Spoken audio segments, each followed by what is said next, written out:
Hello students, welcome to Maths Easy channel.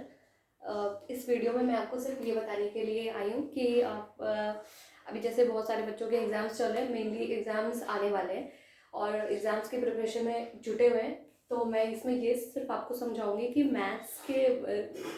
जो maths के question है या मैथ्स के कॉन्सेप्ट है या फिर मैथ्स को एग्ज़ाम के लिए आप कैसे प्रिपेयर करो, या फिर जैसे सपोज कल परसों आपका एग्ज़ाम है तो आप मैथ्स उसके लिए कैसे प्रिपेयर करो, कितनी शॉर्ट तरीके से कैसे आप नोट्स बना के उसको आप प्रिपेयर कर सकते हो। तो उसका बेसिक फंडा ये है कि जैसे सपोज आपने 9 चैप्टर्स हैं, सपोज आपके 9 चैप्टर्स हैं मैथ्स के सिलेबस में, तो उसमें आपको क्या करना है, पहले तो आपने पहले चैप्टर का बेसिक पढ़ा ही होगा, तो और उसके बाद बेसिक के बाद उस पर क्वेश्चन और एक्सरसाइजेस भी लगाई होंगी। तो सबसे फर्स्ट आपका फर्स्ट क्या है स्टेप, फर्स्ट स्टेप ये है कि आपको सारे चैप्टर के फॉर्मूले एक बार तो थोड़ा सा बेसिक, सारे चैप्टर के थोड़े थोड़े बेसिक आपको देखने, जैसे concept, first of all go through the concept of the chapters. Suppose you have taken profit and loss,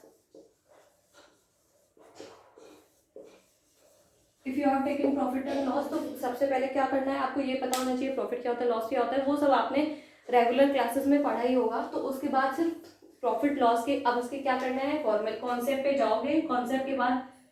फॉर्मूले, सारे फॉर्मूलेज आप उसको एक पेपर में लिख लीजिए, शॉर्ट नोट बनाइए फॉर्मूले के, क्योंकि क्या होता है लगभग फॉर्मूले हम रिवाइज करते हैं बट भूल जाते हैं, तो वो फॉर्मूले जो आप भूल जाते हैं उसको लिखिए और कुछ कुछ सारे फॉर्मूले के नोट्स बना लीजिए। ठीक है, फॉर्मूले के नोट्स बनाने के बाद थर्ड स्टेप आपका ये होगा कि आप फॉर्मूले के बाद क्वेश्चंस पे जाएंगे, एक्सरसाइजेस पे जाएंगे। एक्सरसाइजेस में कुछ ऐसे इजी क्वेश्चन भी होते हैं, कुछ टफ क्वेश्चन भी होते हैं। तो आप इजी क्वेश्चन तो नॉर्मल क्लास में कर ही लोगे, फॉर्मूले अगर आपको याद है तो नॉर्मल क्लास में पढ़ा होगा, कर लोगे। तो जो टफ टफ क्वेश्चन है, जो सारी एक्सरसाइज बस शॉर्ट समरी आपको देखनी है एक बार सरसरी नज़र से, तो जो आपके डिफिकल्ट क्वेश्चन हैं, डिफिकल्ट क्वेश्चन उसको, डिफिकल्ट क्वेश्चंस को आप रिवाइज करो या फिर उसके शॉर्ट नोट बना लो डिफिकल्ट क्वेश्चन के। अगर आपको नहीं समझ में आ रहा है, जैसे एक बार में नहीं हो रहा है, तो उसको उसके शॉर्ट नोट बना लो, रिवाइज करो। तो फर्स्ट ऑफ ऑल कॉन्सेप्ट, आपको कॉन्सेप्ट एक बार देख लो, कॉन्सेप्ट पे जाओ, फिर फॉर्मूले के नोट्स बनाओ, फॉर्मूले के नोट्स बनाने के बाद डिफिकल्ट क्वेश्चन पे जाओ, जो आपने क्वेश्चन बार बार भूल जा रहे हो, डिफिकल्ट क्वेश्चन के एक शॉर्ट नोट बना लो, चाहे तो आप दो चीज़ के नोट बनेंगे, एक फॉर्मूले के, एक डिफिकल्ट क्वेश्चन। ठीक है, डिफिकल्ट क्वेश्चन के नोट्स बना लो। डिफिकल्ट क्वेश्चन नोट बनाने के बाद जैसे आपने प्रॉफिट एंड लॉस लिया तो उसका कॉन्सेप्ट एक बार रिवाइज कर लिया, उसके बाद उसके फॉर्मूले लिख लिए एक पेपर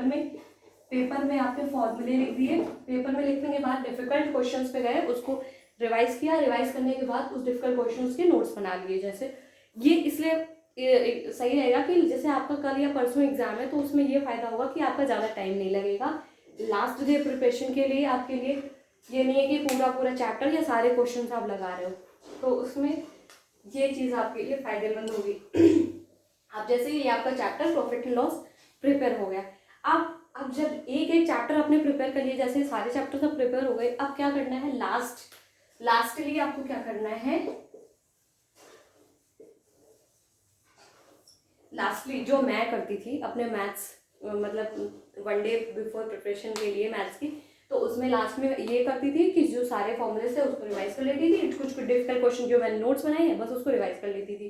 तो इससे क्या होता था, इजी क्वेश्चन तो मुझे आते थे कि मैंने क्लास में किया है, अगर मेरे को फॉर्मूले याद है तो मैं वो कर लूँगी। तो लास्ट में आपको क्या रिवाइज करना होता था, सिर्फ आपको फॉर्मूले जो आपने शॉर्ट नोट बनाए हैं और उसके बाद डिफिकल्ट क्वेश्चन, ये दोनों चीज़ें आप रिवाइज कर लेते थे। तो क्या होता था, लास्ट में आपका जो है टाइम बच जाएगा और एक दिन में आपकी यही प्रिपरेशन अच्छी आपके एग्जाम में काम आएगी आपको। तो और दूसरी चीज़ ये भी है कि ये आपका मैथ्स के लिए, अदर सब्जेक्ट के लिए जैसे हिंदी है, इंग्लिश है, साइंस है, तो इसमें तो आपको क्या होता है, चैप्टर पढ़ना पड़ता है, क्वेश्चन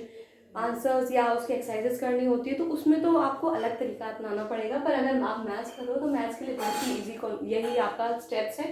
कि वन डे बिफोर, अगर 2-3 दिन पहले एग्जाम है तो आप कैसे इसको प्रिपेयर करोगे। तो सबसे पहले कॉन्सेप्ट पे जाइए, कॉन्सेप्ट पे जाने के बाद फॉर्मूले के शॉर्ट नोट बनाइए, शॉर्ट नोट बनाने के बाद सारे डिफिकल्ट क्वेश्चंस को रिवाइज करिए, उसके नोट्स बनाइए। लास्टली आपको फिर क्या करना है, बस अब उसके बाद आपको सारे चैप्टर्स के फॉर्मूले और डिफिकल्ट क्वेश्चंस को रिवाइज करना है। बस अगर आपने ये मेथड अपना लिया तो आपका एग्जाम बहुत ही अच्छा जाएगा मैथ्स का। तो ये आपका ये एक तरीका है जो आप एग्जाम से पहले अपना सकते हो, तो इसमें आपको यूजफुल होगा, ज़्यादा टाइम नहीं लगेगा। Okay, thank you.